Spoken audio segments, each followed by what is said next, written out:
ഞാനിപ്പോ കണ്ടത് മുഹമ്മദ് ലാസിം എന്നൊരു കൊച്ചു മിടുക്കനെയാണ്. 9 വയസ്സ് മാത്രമുള്ള ഒരു കുട്ടി.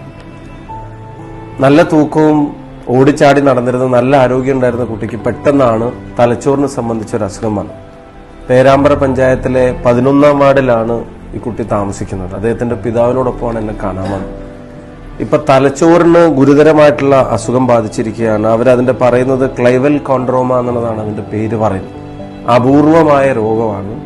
50 ലക്ഷം രൂപ ചെലവഴിച്ചാൽ മാത്രമേ ആ കുട്ടിയെ പൂർണ്ണ ആരോഗ്യത്തോടെ ജീവിതത്തിലേക്ക് തിരികെ കൊണ്ടുവരാൻ കഴിയുള്ളൂ എന്നാണ് ഇപ്പം മനസ്സിലാക്കുന്നത്. ചെന്നൈ അപ്പോളോയിലാണ് ട്രീറ്റ്മെന്റ്.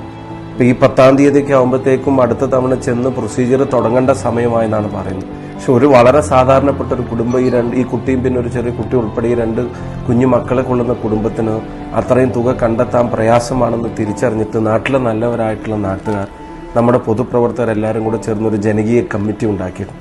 ഈ വീഡിയോക്കൊപ്പം അതിന്റെ QR കോഡിന്റെ പിന്നെ സൗകര്യങ്ങളും അതുപോലെ തന്നെ അക്കൗണ്ട് നമ്പറിന്റെ ഡീറ്റെയിൽസ് ഒക്കെ ഞങ്ങൾ കൊടുക്കുന്നുണ്ട്. നിങ്ങളുടെയൊക്കെ പരിമിതിക്കുള്ളിൽ നിന്ന് കഴിയാവുന്ന തുക ഈ കുട്ടിയുടെ കാര്യത്തിൽ സഹായിച്ചാൽ, ഞാൻ ആവർത്തിച്ച് പറയുന്ന ഒരു 9 വയസ്സുകാരനാണ്. 9 വയസ്സുള്ള ഒരു കുട്ടി എന്ന് പറയുമ്പോൾ നമ്മുടെ മനസ്സിലുള്ള ചിത്രം എന്താണ്? ആ കുട്ടിക്ക് ഇപ്പം കുറച്ചു നേരം ഇരിക്കുമ്പോഴത്തേക്കും കഴുത്തിനും തലക്കും താങ്ങാൻ കഴിയാത്ത വേദന വരും.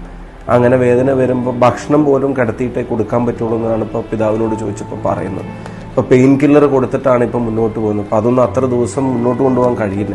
എത്രയും പെട്ടെന്ന് ആ പ്രൊസീജിയറിലേക്ക് എത്തണം. ഈ വീഡിയോ വാട്സപ്പിലോ സോഷ്യൽ മീഡിയയിലോ എങ്ങനെ കാണുന്ന ആളുകളാണെങ്കിലും ഇതിനോടൊപ്പം കൊടുത്തിട്ടുള്ള അക്കൗണ്ട് നമ്പറിലേക്ക് നിങ്ങളെ കൊണ്ടാവുന്ന ഒരു തുക, ഗവൺമെന്റ് സൈഡിൽ നിന്ന് കിട്ടേണ്ട സഹായങ്ങളും മറ്റ് അവകാശങ്ങൾക്കും വേണ്ടിയുള്ള ഇടപെടലെല്ലാം നടത്താം. ഞങ്ങളെ കൊണ്ടൊക്കെ പറ്റാവുന്ന കാര്യങ്ങൾ ഞങ്ങൾ ചെയ്യാം. പരമാവധി സഹായം ഈ കുഞ്ഞ് ലാസിമിന്റെ ആരോഗ്യത്തോടെയുള്ള ജീവിതത്തിന് വേണ്ടി നിങ്ങൾ നൽകണമെന്ന് വിനീതമായ കുടുംബത്തിന് വേണ്ടി ഞാൻ അഭ്യർത്ഥിക്കുക.